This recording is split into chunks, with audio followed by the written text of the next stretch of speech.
मित्रांनो, आज आपण जे शिवनेरी आपल्या शिवाजी महाराजांच्या जन्मस्थळाला आज भेट दिली आहे, जे आपण विचार केलेला ते आज तडीच नेले आहे. तर या आता ही कोणाला कशी आवडलं नाही आवडलं मला माहित नाही, पण मी बोलतो या भावना तर माझ्या आहेत आणि माझ्या मित्रांच्या पण असतीलच.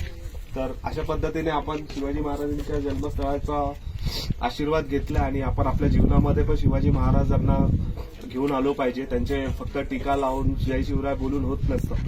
तर यापुढचा जर असं काय प्लॅन असेल तर व्यवस्थित सगळ्यांनी त्याच्यामध्ये सहभागी व्हावं आणि छोटे छोटे जे पण खारीचे वाटे घ्यावे, जेणेकरून आपण एक एक गड करू शकतो. आता या आज शिवनेरी केल्या जीवनामध्ये मी ऐकलंय, जे माझ्या वाचनात आले की जीवनामध्ये प्रत्येक मराठी माणसाने किंवा महाराष्ट्रातल्या मुलाने, प्रत्येक घरातल्या फॅमिलीने एकदा तरी शिवनेरी किंवा आपलं रायगड पायरी चढावी किंवा तिकडला आशीर्वाद आपल्या सगळ्यांनी घ्या की आज आपण आलोय की आपल्या मित्र जिकडे ज्यांना जेव्हा चान्स भेटेल की असं कुठे शिवनेरीला जायचे किंवा कधी नाही म्हणू नका, कारण हा चान्स असा परत परत भेटणार नाही.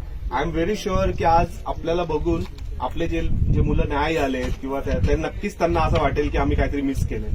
जय भवानी, जय शिवराय.